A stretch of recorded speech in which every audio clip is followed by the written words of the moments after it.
반갑습니다. 예, 소개받은 대로 저는 김해 가까운 데서 왔습니다. 진영에서 왔습니다. 진영에서 외국인 교회를 맡아서 사역을 하고 있고 목사고요, 당연히.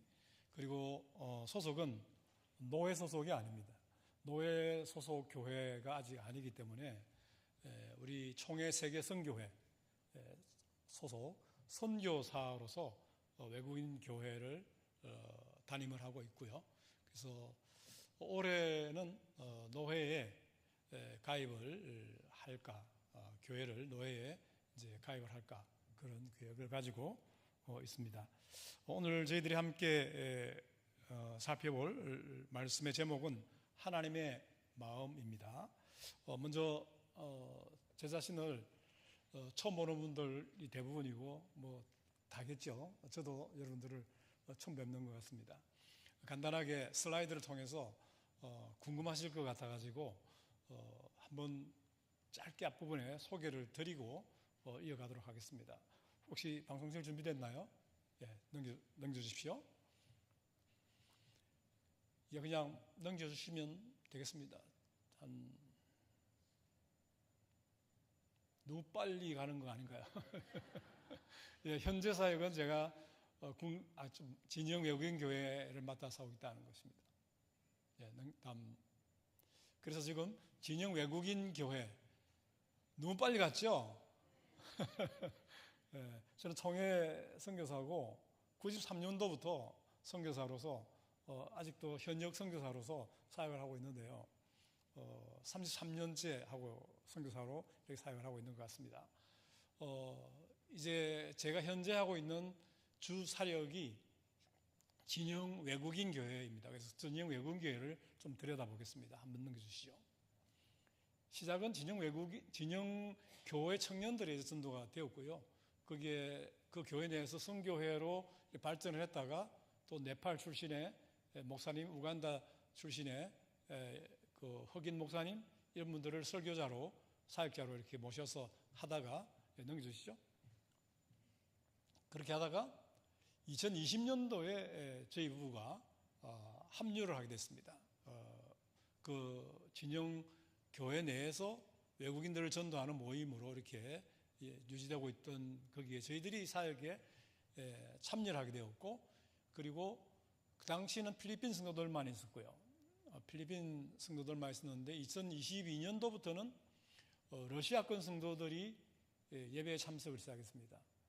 왜냐하면 빨리 지나가서 못 보신 분도 계신데, 저희가 사역을 시작할 때에 93년도에 선교지로 파송을 받아서 나갔는데 처음 간 곳이 카자흐스탄이라고 구 러시아권 소련 구 러시아권 한 나라죠. 그 나라에 93년도에 갔었습니다. 그래서 그 나라에서 공용어가 러시아였습니다. 물론 카자흐도 자기들 언어로 민족으로 사용하고요. 그래서 제가 그쪽에서 러시아어로 사역을 했었습니다. 그래서 제가 러시아를 할 수 있으니까 22년도부터 러시아권 성도들이 한두 명 이렇게 들어오기 시작했습니다. 그래서 23년에는 5월에 이제 이 모임이 좀 커져가지고 제가 처음 갔을 때는 필리핀 형제들만 있었을 때는 뭐 자매도 있었습니다만은 필리핀 성도들만 있을 때는 한 10명 미만 모였습니다. 8명 정도 평균 이렇게 모이고 그랬었는데 러시아권 성도들이 조금 참여하고 이러면서 이 모임이 커져 버렸습니다. 그래가지고 한 30명 정도 이렇게 모이니까 공간적인 문제도 생기고 조금 그래서 그 당시 진영교회 담임 목사님께서 이참에 우리가 이주민 중심의 교회를 지역교회로 하나 개척을 하자, 그렇게 제안을 하셨고 제가 그 제안을 받았고 그랬습니다. 그래서 공식적으로는 이제 우리가 노예 가입은 아직 안 됐지만 지역교회입니다. 풍성한 교회처럼 우리도 진영 외국인 교회가 하나의 지역교회입니다. 그래서 노예 가입을 이제 앞두고 있는 입장이고요. 그래서 그때가 올해 5월이 되면 3주년을 맞게 되는데 진영 외국인 교회로서 분리 독립을 개척했습니다. 넘겨주시죠. 그리고 우리 예배는 11시 반에서 한 1시간 조금 넘게 드립니다. 근데 다국적입니다. 러시아권 성도들이 지금은 절반 이상을 차지합니다. 약 크게 보면 3분의 2 정도가 그 러시아권, 우리 고려인 중심의 러시아권 성도들이고요. 그리고 3분의 1이 이제 섞여 있습니다. 러시아권이라 해도 거기에 우즈베키스탄, 카자흐스탄, 키르기즈스탄, 또 러시아 이런 식으로 막 섞여 있습니다. 여러 나라들입니다.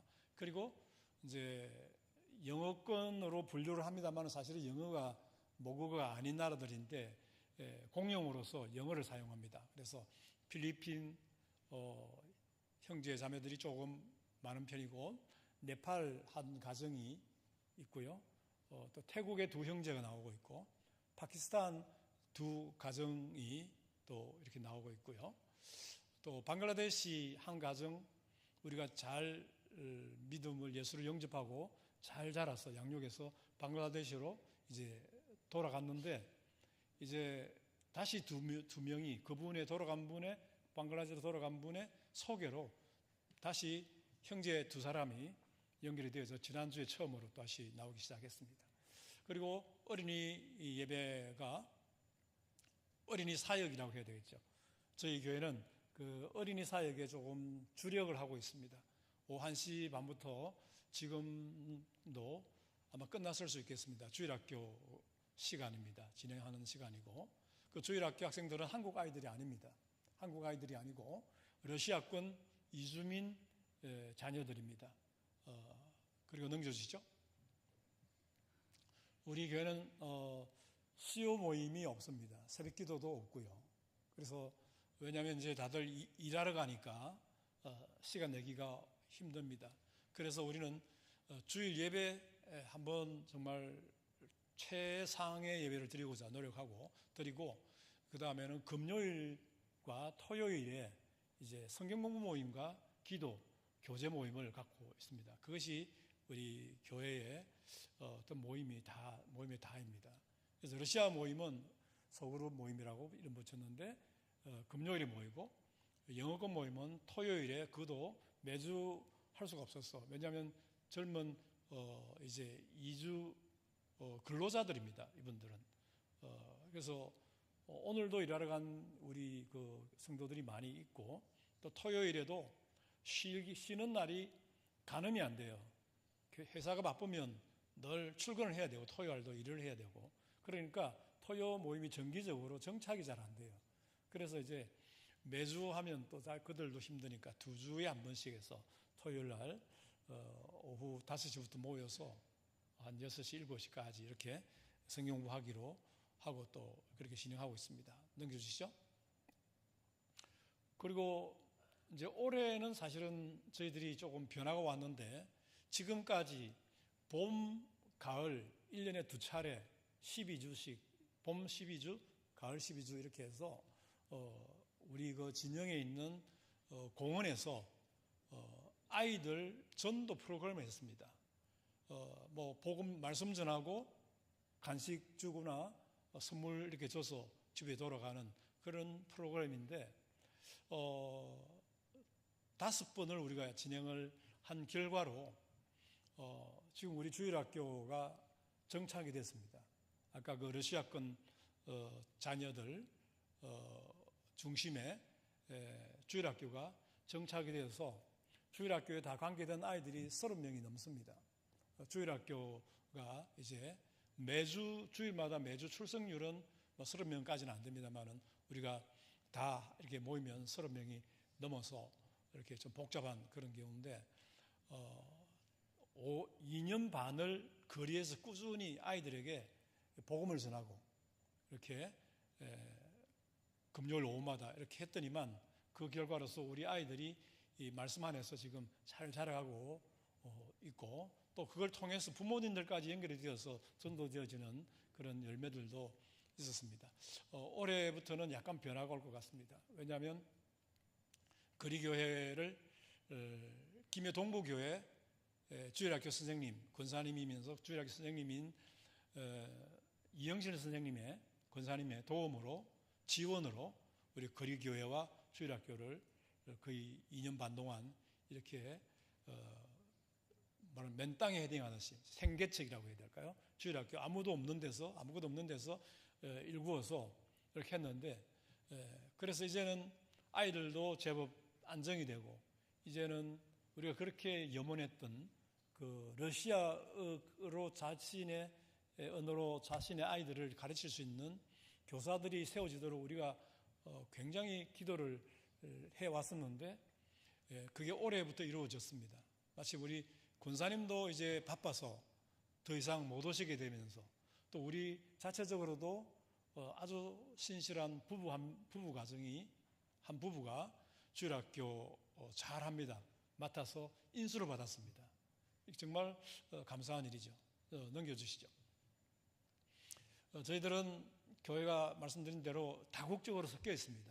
우리 고려인 중심의 러시아권과 동남아, 서남아 뭐 이렇게 한 10개국 정도 성도들이 섞여서 이렇게 예배를 드리고 있는데, M사역은 이게 무슬림 사역을 뜻하는 M입니다. 이슬람 교인들 말이죠. 파키스탄 두 가정과 그 친구들이 연결되어 있어서 우리가 이분들이 아직 예수를 영접하거나 믿지는 않습니다. 우리 방글라데시 형제는 예수를 영접했습니다. 자신이 무슬림임에도 불구하고 영접을 했고요. 그리고 이제 파키스탄 이 친구들은 교회는 잘 나옵니다. 교회는 잘 나오는데 아직 예수를 영접하지는 않은 상태인데 관계를 갖고 있습니다. 그리고 또 하나는 방글라데시 한 가정은 이미 파송을 우리가 했다 그랬고요. 그리고 필리핀 성도들도 우리가 세어보니까 한 10명 정도가 신앙생활을 아주 잘하던, 훈련이 되어져서 찬양팀으로 또 리더로 이렇게 봉사를 감당하던 그런 믿음이 좋은 친구들만 필리핀으로 돌아간 케이스가 뭐 굳이 역파송 이렇게 말을 붙여도 될 것 같습니다. 10명 정도가 필리핀으로 신앙훈련을 잘 받고 잘 세워져서 이렇게 돌아갔습니다. 또 넘겨주시죠. 그리고 이제 교회 이름으로 이제 사람들을 다가가고 섬기다 보니까 약간의 기피 현상도 생기고 또 약간의 불편한 점도 발생을 할 수 있을 것 같습니다. 그래서 글로컬 커뮤니티 빌더스라고 좀 어렵죠. 뭐 그냥 어쨌든 봉사단체를 하나 이렇게 또 우리가 만들어서 조직을 해서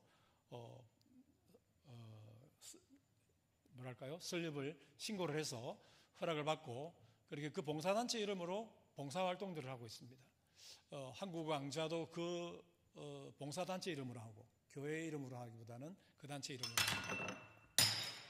아이고 죄송합니다. 제가 재산에 이게 손실을 제가 가져왔습니다. 아유.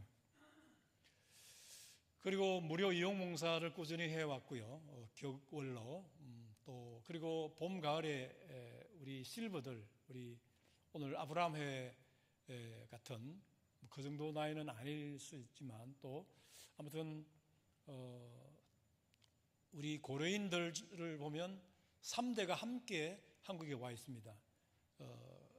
처음에는 아버지가 옵니다. 일하러. 그리고 그 다음 부인을 초대합니다. 부인이 초대하면 아이들이 보고 싶습니다. 그래서 아이들을 초대합니다. 아이들 초대해서 부인이 아이를 보고 있다 보니까 심심합니다. 그리고 직장에 나가면 돈벌이가 됩니다. 그래서 부인도 일하러 갑니다. 그러면 아이들만 집에 혼자 남게 됩니다. 그러면 누구를 부르냐면 할머니들을 부릅니다. 할머니, 할아버지, 부모들, 자녀, 손주들로 보면 할아버지 세대를 또 초청합니다.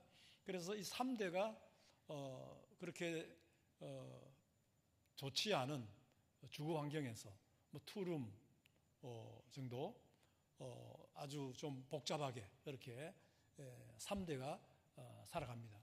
그러다 보니까 실버들은 사실은 아이들 부모들 일하러 가고 난 뒤에 아이들 학교 보내고 학교 돌아오면 간식 챙겨주고 또 뭐 학원이다 어디다 막 다니면 이게 뒷바라지 하잖아요. 그러다 보니까 사실은 답답하고 힘들 때가 많아요. 그래서 이 실버들을 우리가 봄 가을에 관광을 시켜드리자 그래가지고 시작한 게 그 실버 섬김입니다. 넘겨보시죠. 그리고 우리의 비전과 소망은 이주민들을 예배자로 세우는 데 있고요. 건강한 미래형 교회로 성장하는 것입니다. 우리 장유 지역은 좀 부촌이 돼가지고 한국인들 주거 환경이 좋다 보니까 한국인들이 거의 다 살지만 우리 진영만 하더라도 외국인들이 우리의 이웃으로 많이 이렇게 섞여서 살아갑니다. 그러다 보니까 예수 믿는 사람들은 한국인들에게만 있지 않고 전 세계적으로 다 있다 보니까 여전히 이 땅에 찾아온 그들도 하나님의 부르심을 받은 사람들이 있기 마련입니다. 그러다 보면 그들도 신앙생활을 해야 되는 것이고 그러다 보면 그들이 어디를 가야 되느냐.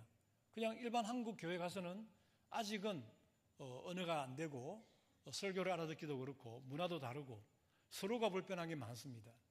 그래서 우리는 처음에는 한국에 들어온 이주민들을 안 믿는 사람들은 예수님을 제자로 또 예배자로 세워야 되겠지만 이미 믿는 사람들은 또 훈련시키고 또 예배의 터전을 기회를 또 만들어주고 함께 이렇게 동력의 장을 이렇게 넓혀가야 되는데 우리 이 한국 사회에서 아직 그런 처음에는 전도 수준이었지만 이제는 그런 단계로 이렇게 넘어간다고 볼 수 있습니다.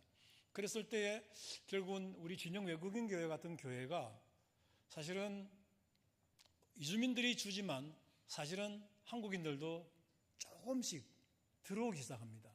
섞입니다, 지금. 그래서 한국인들이 지금 저희 가정까지 해서 4가정입니다. 4가정이 한국 사람들이 함께 예배를 드리고 있습니다. 그래서 저희들이 또 전도해서 한국 교회 보내보니까 정착이 잘 안 되니까 이제는 전도해서 바로 우리 교회에 정착을 시켜서 한국인 젊은이들 같은 경우는 제가 전도를 해서 우리 교회에 바로 정착을 시켜서 그냥 일꾼으로 세워야 되겠다 생각도 갖고 있습니다.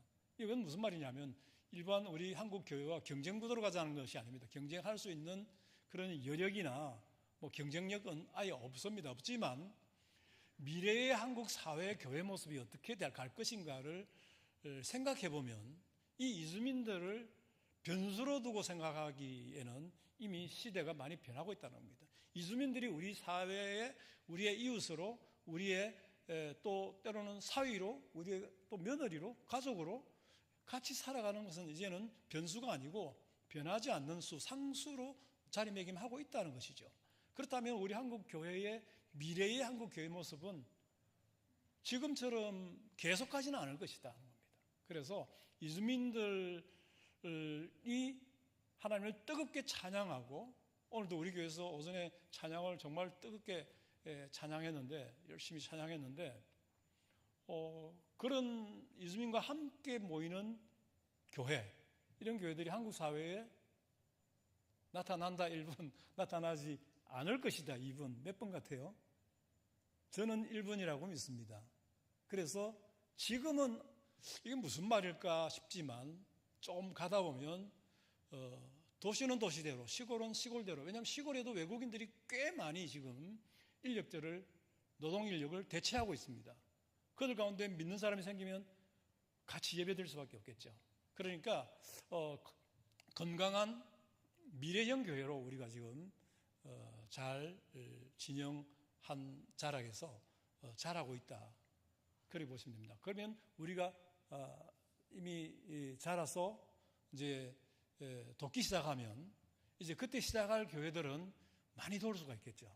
우리 교회가 시행착오를 했던 것들 보고 배우고 우리가 돕고 하면 빨리 한국 사회에 이렇게 이런 교회들이 자리를 잡을 수 있을 것이다 생각합니다. 그것이 우리의 비전과 소망입니다. 그리고 말씀드린 대로 그 자녀들이 많습니다. 우리 진영에 김해 내동에 초등학교들이 이게 아이들이 줄어가지고 위기를 맞고 있다 그런 이야기를 제가 얼마 전에 들었는데 우리 진영에는 초등학교가 아이들이 넘쳐납니다. 왜냐하면 젊은이들이 일터가 그 주변으로 한림, 주촌, 거기 진례, 하계 이쪽으로 해서 공단들이 있기 때문에 젊은이들도 들어오기도 하지만 한국 젊은이들이 외국인들이 이주근로자들이 가정별로 정착하는 분들이 너무 많습니다. 그래가지고 그 가정의 자녀들이 많다는 거예요. 우리 건병초등학교를 예를 들면 그 학교에만 해도 외국인 이주민 자녀들이 80명이 됩니다. 이런 학교들 중앙초등학교도 비슷하고, 그러니까 진영에 초등학교가 5군데가 있는데 점점 이 외국인 자녀들이 늘어나고 있습니다. 그래서 이런 사회적 현상을 저희들이 보면서 우리 교회는 어른들도 전도하지만 어린이들에게 미래를 보고 투자를 해야 되겠다. 그래가지고 아까 어린이 거리교회도 마찬가지고 어린이 사역에 좀 열심을 내고 있는 편입니다. 그래서 그 어린아이들을 단순히 복음만 전하는 것을 끝나는 것이 아니고 그들이 자기의 모국어를 하고 한국어는 필수로 하고 또 영어까지 할 수 있는 인재들로 우리가 길러만 낸다면 그건 한국 사회에도 우리가 기여하는 일이고 아무튼 이건 하나님 나라에서도 굉장히 가치를 상승시키는 사역이다 생각을 하고 글로컬 리더로 세우는 그런 꿈을 갖고 있습니다. 그리고 결국은 우리의 교회를 통해서 이미 돌아간 성도들이 많습니다. 싱가포르도 인도네시아도 돌아갔고 필리핀도 돌아갔고 또 이제 러시아권으로 이제 또 돌아가겠죠. 우리 여직관 성도들이 또 있으니까요. 이 네트워크가 또 파키스탄 형제들이 또 믿게 되면 파키스탄까지, 방글라데시는 이미 연결이 되어 있고요. 이렇게 네트워크가 우리가 김해 진영업에 자리 잡고 있지만은 우리의 네트워크는 글로벌적으로 이렇게 쭉 뻗어가고 있다는 겁니다. 그래서 우리가 언젠가 우리 교회도 때가 되면 한국 교회들이 단기 선교 가듯이 우리도 리칭 아웃 미니스트리를 단기적으로 우리의 지체였던 자분들이 나가 있던 그 지역까지 우리가 가서 열방을 섬기는 그런 열방 선교의 기회도 우리에겐 올 것이라고 보고 준비를 하고 있는 것입니다. 넘겨주시죠. 이제 작년 5월 달에 우리 총회 산하에 이주민 선교부가 조직이 되면서 첫 번째 대회를 하면서 저와 같이 이주민 사역하는 사람들이 다 모였습니다. 경주에서. 그때 사역 동영상을 만들어서 5월 18일까지 좀 제출해달라 그래가지고 만드는 영상이 좀 오래되긴 했습니다. 작년 건데 우리 교회 모습을 한번 영상으로 한번 보시죠. 엔터 쳐주십시오.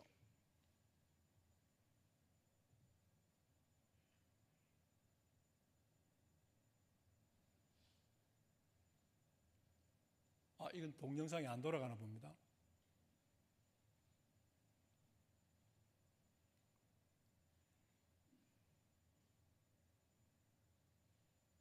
엔터 쳐봐 주십시오.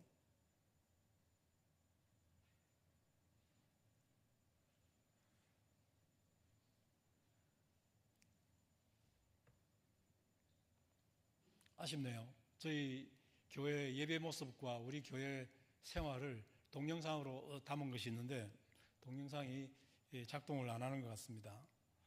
그럼 어쩔 수 없죠.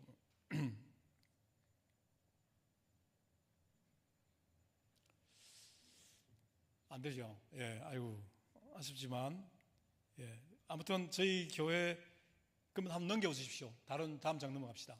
이 페이지 아까 엔터 쳐보십시오.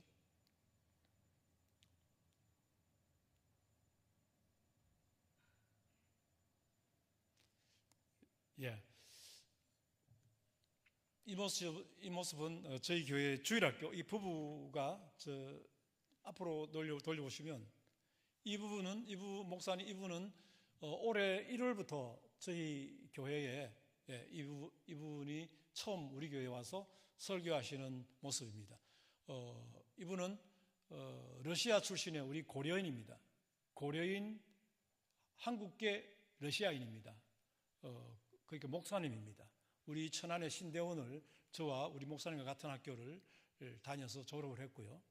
이분은 소아과 의사입니다. 소아과 의사인데 이제 하나님의 부름을 받고 신학을 하고 모스크바에서도 신학을 하고 또 한국 우리 천안 신대원에서 신학을 신학교를 졸업을 하고 신대원을, 그리고 서울중부노회 소속으로서 목사 안수도 받고 목사로서 이제 사역을 하다가 주한장로교회에서 6년을 3년씩 두 번 계약을 해서 사역을 하시고, 이제 우리 고신 교단 내에서 러시아권 사역 터전이 제가 지금 맡고 있는 진영 외국인 교회, 여기가 유일한 교회입니다.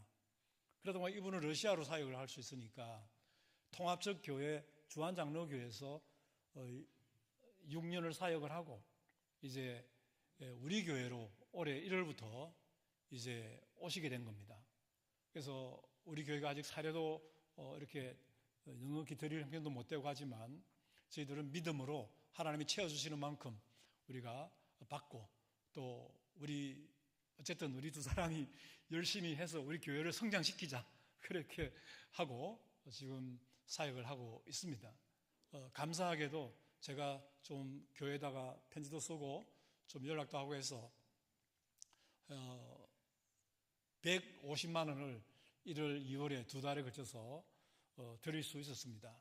저희들이 뭐 딱 정해놓고 재정을 확보해 놓고 이렇게 이분에게 사례를 책정하고 얼마하고 모신 게 아니고, 이분은 이제 그래도 우리 교단 소속 목사고 우리 교단에 신학을 했는데, 큰 교회 주한장로교회 그 10,000명 정도 모이는 교회잖아요.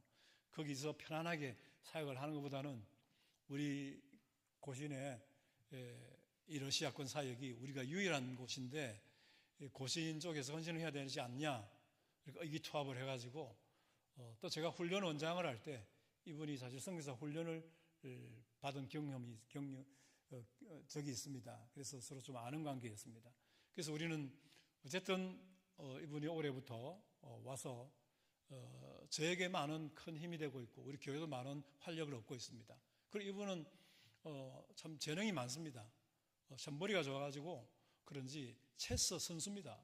서양 장기 있죠, 체스 선수입니다. 이 사람이 우리로 치면 설계가 무슨 말인지 모르겠는데 바둑으로 치면은 프로 바둑 기사입니다. 그러니까 굉장히 잘 두는 분입니다. 그러니까 아이들 체스 클래스를 통해서 체스 지도도 하고 아이들 또 이렇게 사역에도 도움이 되고 있고, 또 교도소 선교 러시아 대사관하고 연결이 되어가지고 교도소 선교를 러시아 대사관이 다 못 찾아보니까 이 목사님에게 좀 위임을 하고 이래가지고 교도소를 돌아보면서 러시아 국적에 수감된 사람들을 좀 돌아보고 또 역할도 하고 하는 그런 사역도 하고 계시고 그렇습니다.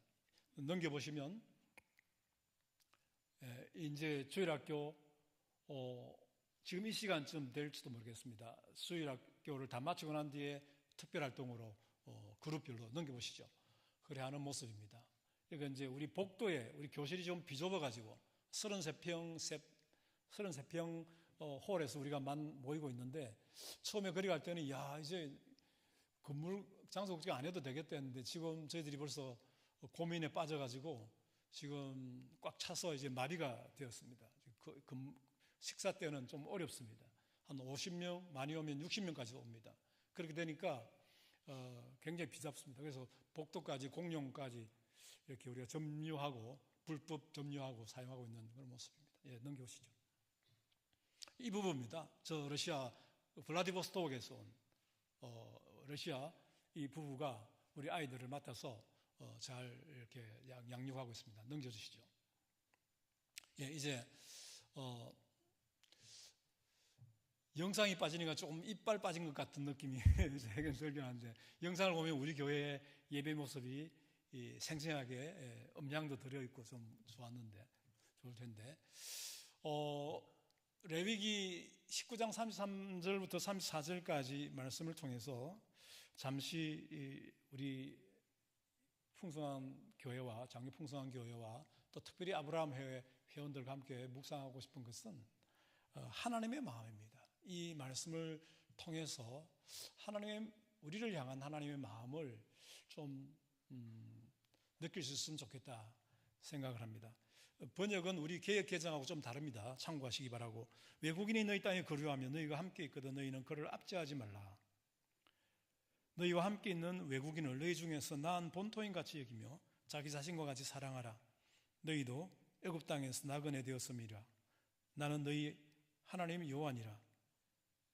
그렇게 레위기는 말씀하고 있습니다. 그 다음 페이지를 보십시오. 그 다음 장을 보면 빨간색으로 입혀놓은 것이 두 가지를 제가 선택을 했습니다. 압제하지 말라. 그리고 본토인 같이 여기라. 그렇게 제가 표시를 했습니다. 외국인이 우리 땅에 가면서 우리와 함께 있을 때 우리가 그들을 압제하지 말라, 이렇게 박해하지 말라, 핍박하지 말라. 좀 더 넓게 말하면 차별하지 말라, 착취하지 말라. 그렇게 이야기를 할 수 있습니다. 심지어 더 나아가서 너희와 함께 있는 외국인을 너희 중에서 나은 자같이, 이 말은 우리 가족처럼 이렇게 좁게 해석할 수도 있고, 아니면 우리 김씨, 박씨, 정씨, 이씨와 같은 한국계 성을 가진 우리의 동족으로 그렇게 여기라. 그렇게 이야기하고 있습니다.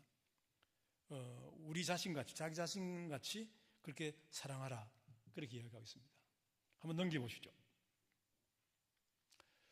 제가 93년도에 선교지로 나갔습니다. 그러니까 2023년도가 30년이 지났습니다. 2026년 3월이잖아요. 올 3월로서 제가 33년을 선교사로서 이렇게 사역을 하고 있습니다.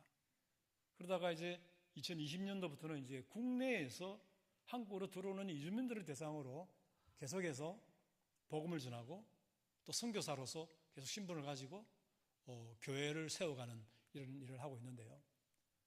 저는 오늘 그 레위기 19장을 말씀을 이전에는 제 눈에 안 들어왔던 것 같습니다. 레위기 잘 안 읽잖아요. 목사도 마찬가지입니다. 레위기 잘 읽어도 빨리빨리 지나가고 그러잖아요. 근데 레위기 말씀을 읽다가 내가 굉장한 그 반성을 하게 되었습니다. 제가 선교사로서 33년을 이렇게 사역을 하고 있는데 제 사역에 정말 그 순수한, 아니면 제가 열정적으로도 사역했던 적이 있었는데 그 모든 사역의 그 동기가 뭐냐라고 했을 때 제가 사역하는 그 사역 대상을 바라보는 그 관점에서 그 동기가 나온다는 생각을 하게 됐어요. 그러니까 오늘 이 말씀을 통해서 사실은 특별히 한국에 들어온 이주민들을 대상으로 우리가 뭔가 복음을 전하고 하나님의 사랑을 흘려보내고 이렇게 뭐 하려고 했을 때, 사역이라고 했을 때 그것이, 근데 이분들을 바라보고 다가가는 관점이 두 가지인 것 같아요. 첫째 하나는 인간적인 도리 같아요. 그러니까 그들도 사람이고 우리도 사람이고, 그러니까 똑같은 인류애적인 인간 사랑, 인간애적인 그런 마음으로 그들을 바라보면 어떤 때는 좀 안 됐고 처근하기도 하고 도움이 필요하고 어떤 때는 한글을 몰라가지고 막 어려움을 당하고 이럴 때 우리 가서 도와주는 거 그냥 인지상정인 것 같아요. 그냥 자연스러운 것 같아요. 그래서 이것은 꼭 믿는 사람들 아니라도 할 수 있는 거예요. 인간적으로 안 돼 보이기 때문에 그들에게 좀 돕고 싶은 마음이 생기기 때문에 접근하는 겁니다. 그것이 첫 번째라고 저는 봐요. 그래서 우리 김해에도 많은 외국인을 지원하는 단체들이 있습니다만은 순수한 인간적 도리, 인간애가 동기가 되어가지고도 그들을 얼마든지 섬기고 돕고 사역이 가능하다는 겁니다. 그리고 두 번째 동기가 오늘 이 말씀을 통해서 저에게 크게 한번 깨달았던 것인데, 하나님의 마음을 알고 하느냐 모르고 하느냐. 하나님의 마음을 알고 나면 이 이주민, 특별히 넓게 보면 사실은 우리가 예수 그리스도 안에서 우리는 다 한 가족이, 하나님의 가족이 되었지만 아직도 이방인으로 남아있는 사람들까지도 우리가 대상을 확대 적용할 수 있을 것 같습니다. 그들을 바라봤을 때 다가가는 우리의 그 복음의 열정과 사역의 동기가 하나님의 마음이냐, 인간의적인 그런 태도냐, 자세냐, 그 두 가지 같은데요. 넘겨보시죠. 그래서 이주민을 향한 하나님의 마음을 좀 더 깊이 들어가 보니까 오늘 이 말씀에 나타난 대로 압제하지 말라는 거예요. 하나님께서 이런 말씀을 안 해주셨으면 우리 많은 기독교인들도 이주민들을 좀 색안경 끼고 볼 수 있는 여지가 열리지 않았을까 생각합니다. 왜냐하면 우리가 봐도 참 이게 답답할 때가 많아요.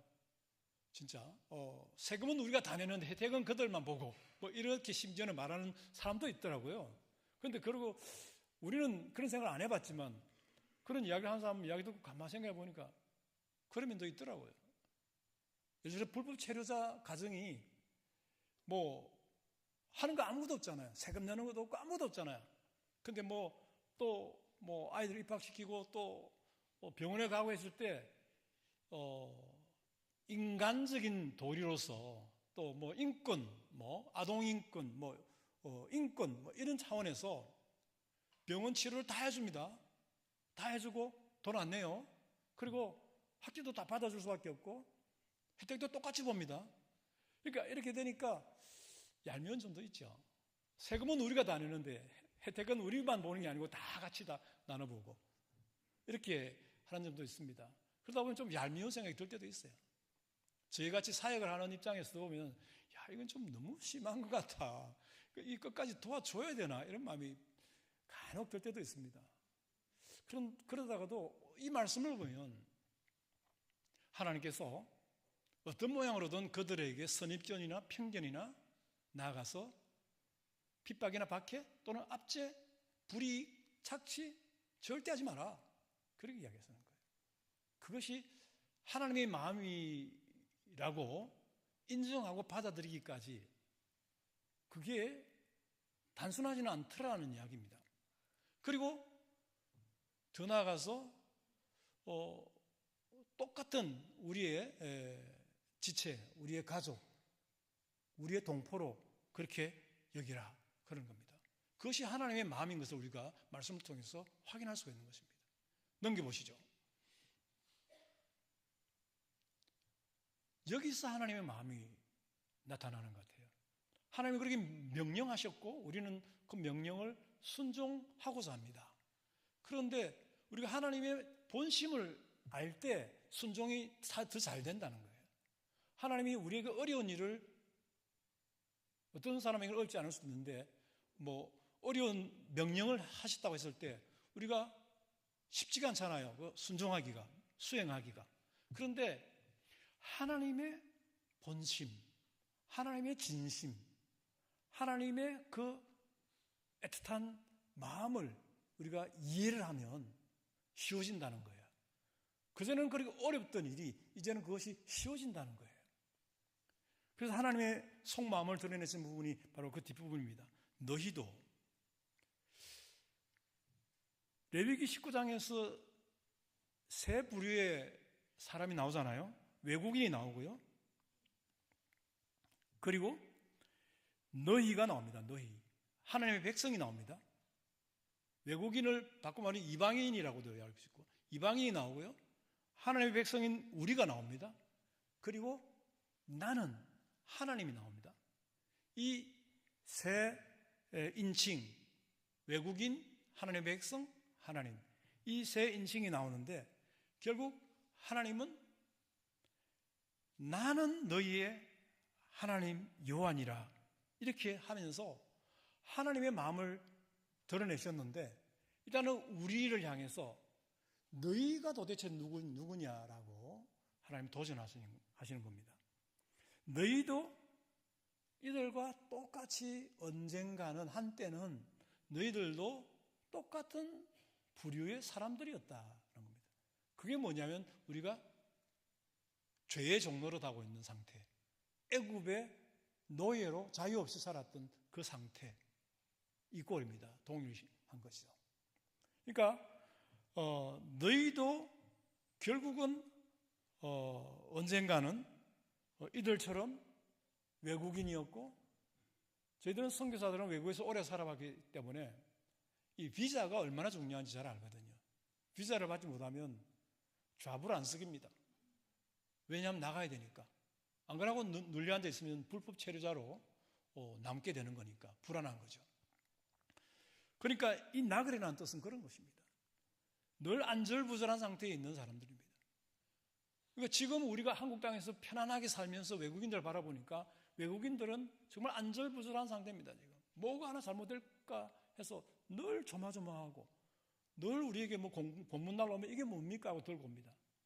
그렇게 해서 우리가 다 그걸 읽어보고 안심하라, 이거 아무것도 아니다, 어떻다, 뭐 이렇게 설명을 해주고 그렇게 하는데, 우리도 똑같이 오늘 우리가 편안하게 평화를 누리고 이렇게 복된 주의를 맡고 있고 하나님을 예배하고 은혜를 누리고 있지만은, 우리도 한때는 주님 밖에 있었을 때, 우리도 한때는 애굽에서 자유 없이 종처럼 살았을 때가 있었다는 것이죠. 그때만 하더라도 우리는 정말 뭔가 터지지 않을까, 무슨 일이 일어나지 않을까 늘 불안하고 자불안식했던 때가 우리에게도 있었다는 겁니다. 그리고 나는 누구냐라고 하나님께서, 너희들 자신의 정체성을 잊지 마라, 그렇게 말씀하시고 난 뒤에, 자, 그럼 나는 누구냐라고 하나님은 질문을 던지세요. 나는 바로 너희의 하나님 여호와이니라, 이렇게 이야기하는 것입니다. 하나님께서 우리에게 복을 주시고 은혜를 주시고 이렇게 하는 이유가 있을 겁니다.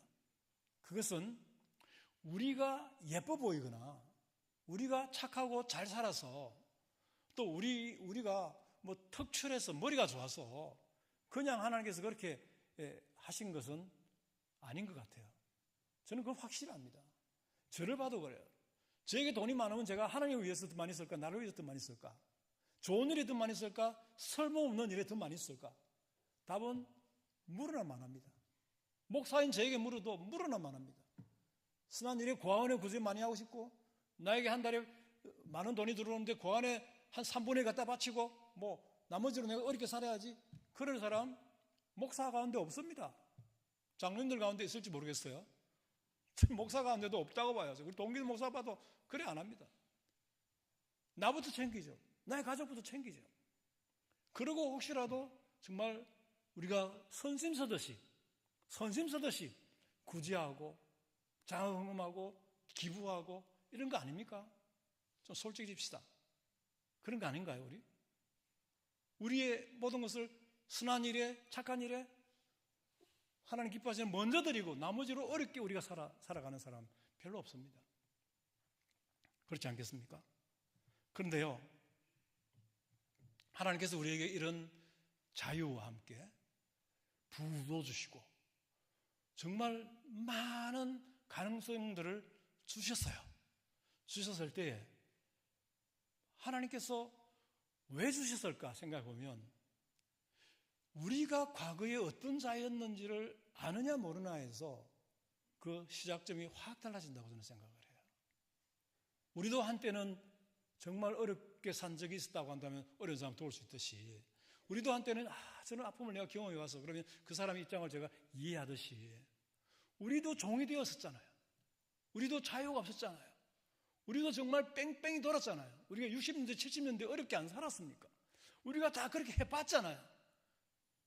그렇다면 우리의 과거를 우리가 안다고 하면 이제 그 어려운 환경에서, 그 어려움에서 도망 나오듯이, 탈출해 나오듯이 나와서 정말 좀 더 벌어보자고, 좀 더 좋은 직장 얻어서 자기 가족과 자녀들을 좀 더 미래를 행복하게 하기 위해서 기초를 놓아보자고, 이 젊은이들이, 가장들이 가족들을 1년, 2년, 3년, 4년, 5년씩 못 만나고 지금 이 땅에서 고생하고 일하고 밤낮으로 그러고 있는 거 아니겠습니까?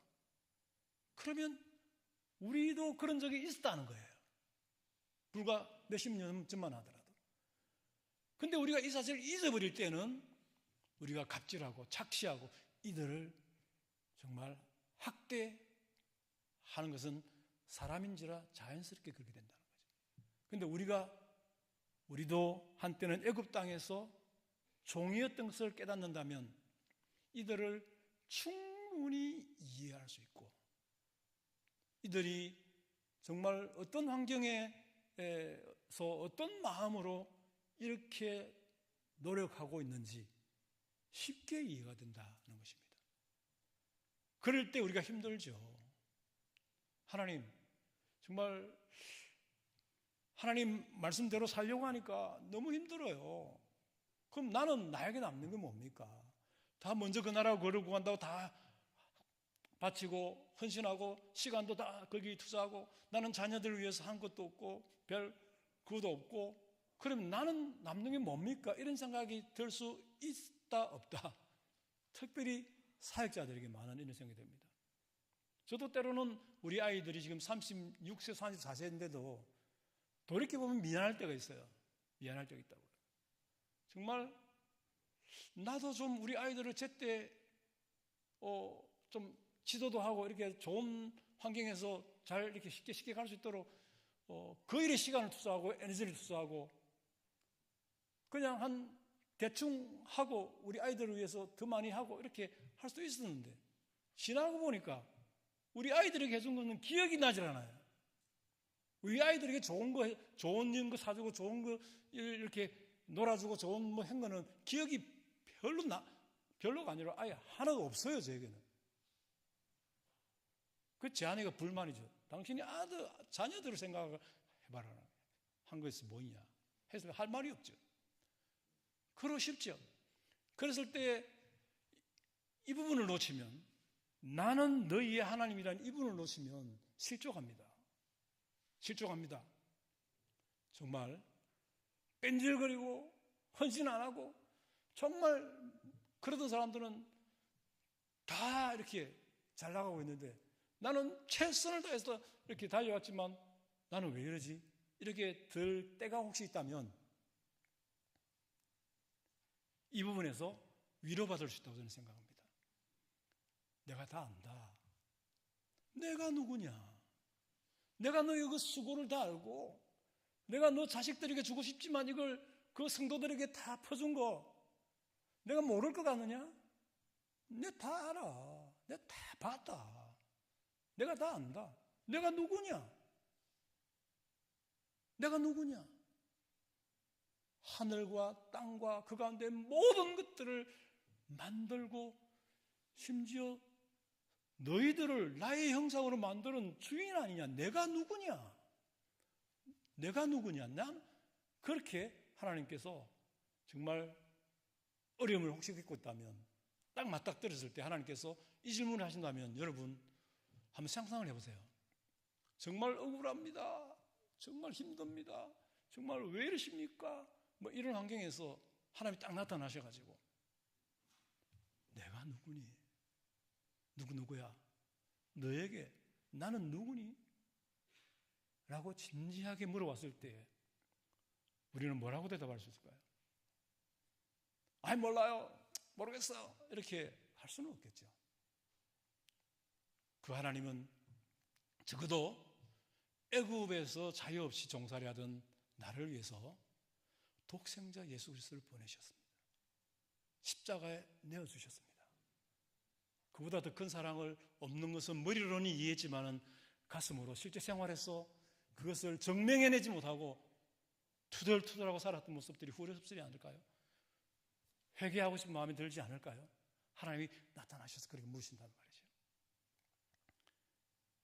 나는 너희 하나님이다. 너희의 하나님이다.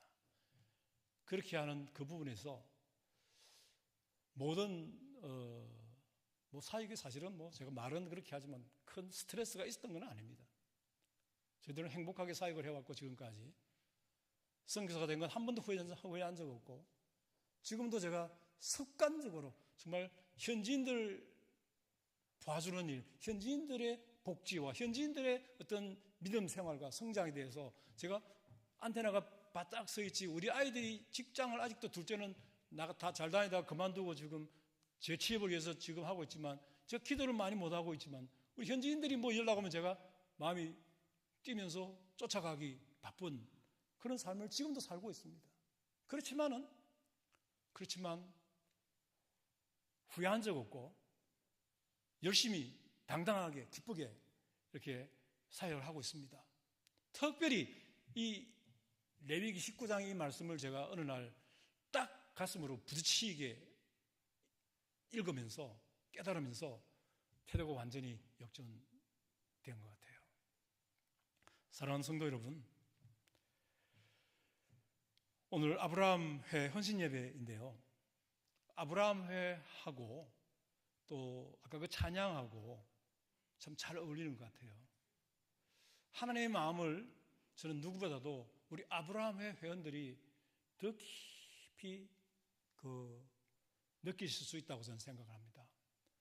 그 찬송을 불러도 아까 그런 찬송을 불러도 10대가 부르는 게 다르고 20대, 30대, 40대가 다른데 우리 아브라함의 우리 선배, 우리 님들이 인생의 선배님들이 부르니까요.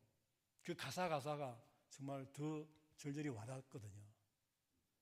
정말 아무 쓸모없는 인생인데 돌아보면 이처럼 귀하게 여기셔서 불러주셨고 하나님 자녀 삼으셨고 정말 이런 은혜를 누릴 수 있도록 하신 것, 그런 고백 아까 찬양하셨는데 그 가슴이 많이 와닿더라고요. 그 아브라함이니까 그런 거예요. 우리 아브라함의 만큼 하나님의 마음을 깊이 이해할 수 있는 준비가 되지 않았다 하더라도 여러분들의 삶과 사역 속에서 혹시 힘들고 어렵고 또 여러분들의 자녀와 손주들 진로와 또 현실 속에서 짜증나고 불안스럽고 뭐 염려가 찾아오고 뭐 하나님 도대체 우리 집에 뭐 되는 게 뭡니까? 이런 말 이만큼 튀어나오고 싶은 환경에 혹시 처했을지라도 여러분 우리 두 가지 기억하면 좋겠습니다. 나는 누구였는가? 하나님은 누구신가? 그분이죠. 하나님 다 아십니다. 우리의 환경 다 아시고 우리의 처지 다 아십니다. 우리의 마음에 깊숙이 사람들에게 표현하지 않았던 그 소원까지 우리 하나님 다 알고 계십니다.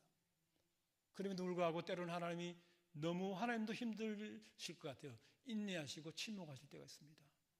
그러나 하나님은 변치 않으십니다. 어제나 오늘이나 영원토록 동일하신 분입니다. 그 하나님이 우리 장유 풍성한 교회 성도들 한 사람 한 사람을 향해서 정말 진지하게 다가오셔서 이런 질문을 하실 것 같아요. 누구누구야? 누구누구 집사야? 내가 누구니? 하나님이 듣기를 원하는 그 하나님의 마음은 여러분들의 고백, 그것이 바로 하나님은 나의 하나님입니다.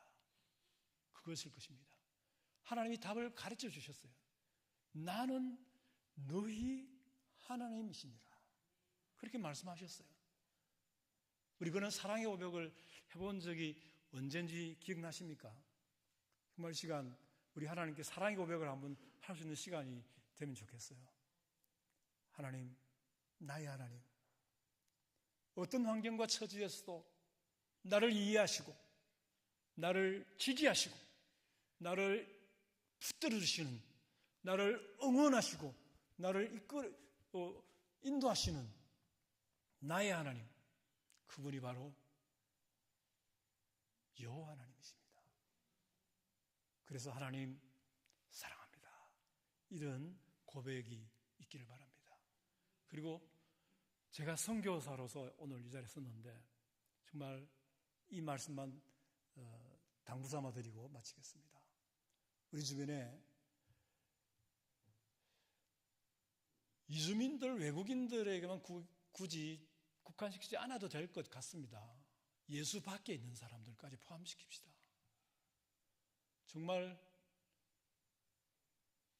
제가 오늘 우리 성도를 데려다주고 하나님의 교회 앞에 딱 데려주고 그 잠시 기다렸다가 내려주고 오는데 하나님의 교회 목사 같아요. 저처럼 깨하고 머리 반짝 젊은 분인데 한 40대 정도 보이는데 스마트하게 생겼어요. 반짝이 보이는데 스타리아를 타고 어디를 가는 것 같아요. 젊은 성도들이 얼마나 그렇게 많은지요. 100% 여성도들, 젊은 여성도들이 교회에서 많이 나오고 있고 차에 타고 있고 목사님 운전해서 어디를 가는 것 같아. 근데 내가 보면 속으로 얼마나 불쌍한지 모르겠어요. 정말 오늘 제가 그 하나님의 교회 다니는 우리 진영에 있거든요. 그 사람들이 얼마나 불쌍해 보이는지 모르겠어요. 저렇게 반듯하게 차려입고 저렇게 버젓한 사람들이 그 하나님의 그 장령자를 하나님으로 믿는 그 집단에 빠져가지고 시간 내지에 헌금하죠. 이렇게 하는 거 보면서 이야, 얼마나 불쌍한지 모르겠어요. 영적으로 보니까 너무너무 불쌍하더라고요. 그러니까 여러분들도 주변에 살아가는 믿지 않는 이 사람들 얼마나 불쌍합니까? 돈이 있으면 뭐합니까? 34평, 50평 아파트, 좋은 아파트, 좋은 차 타면 뭐합니까? 그들의 지금 현 주소가 너무나 비참한 거 아닙니까? 자유가 없는 거 아닙니까? 생지옥 아닙니까? 노예들 아닙니까? 죄의 노예들, 이 세상의 권력의 노예들, 이 세상의 노예들로 살아가는 그들이 뭐가 부럽단 말입니까? 불쌍하지 않습니까? 그렇다고 한다면 우리가 그리스도인으로서 하나님의 백성으로서 그들을 바라볼 때 긍휼히 여기는 마음을 갖자 그겁니다. 특별히 제가 이주민들을 대하는 선교사로서 특별히 외국인들이 여러분들 가운데 눈에 띄거든. 여러분들 주변에 그런 사람들이 생긴다면 지갑 안 열어도 됩니다, 여러분. 그냥 본다면 주님의 이름으로 저들을 축복합니다. 우리나라에 와준 거 감사합니다. 그런 마음으로 축복을 빌어주십시오. 이 땅에 들어와 있는 이 외국인들, 무슬림일지라도 두려워하지 맙시다. 안방에 들어왔는데요. 파키스탄 형제들 우리 교회 잘 나오고 있다니까요. 제가 나가서 파키스탄에 와서 전도하면 한 명 전도하기가 얼마나 어려운지 몰라요. 제 발로 걸어서 우리 교회에 나오고 있다니까요. 많아가지고 자기들이 여기서 모여서 뭘 하고 해도 두렵게 생각지 말고 일단은 이 땅을 찾아온 외국인들이 눈에 보이거든. 불신자들까지 포함해서. 그래서 많이 여러분들 이 교회가 부흥되었으면 좋겠어요. 그들이 믿는 자들로 변해서 이 자리를 꽉 채우고 그렇게 좀 하나님의 교회가 그게 하나님의 교회 아니고 우리 하나님의 교회, 그 하나님의 교회 장령자 하나님 아니고 우리 하나님의 교회, 우리 교회가 정말 좀 큰 은혜와 풍성함과 좀 그렇게 갔으면 좋겠어요. 불신자들을 긍휼히 여기는 마음에서 하나님의 마음이 그것이니까요. 그것에서 출발하는 것 같아요. 그리고 외국인들을 보시거든 축복해 주세요. 기도해 주세요. 감사하는 마음으로 따뜻한 말 건네주세요. 그러면 그들이 우리 풍성한 교회는 외국인 그 전도 모임이 없을지라도 그들이 결국 여러분들이 그리스도인인 것을 알게 되고 한다면 다 고마움을 느끼고 결국은 때가 되면 하나님께서 그들을 또 추수하실 것입니다. 믿으시죠? 믿음이 오죠? 아멘입니까? 감사합니다. 하나님의 마음, 우리를 향한 하나님의 마음은 우리의 정체성을 잃지 않는 것, 그리고 우리가 하나님이 누구신지를 분명하게 아는 것,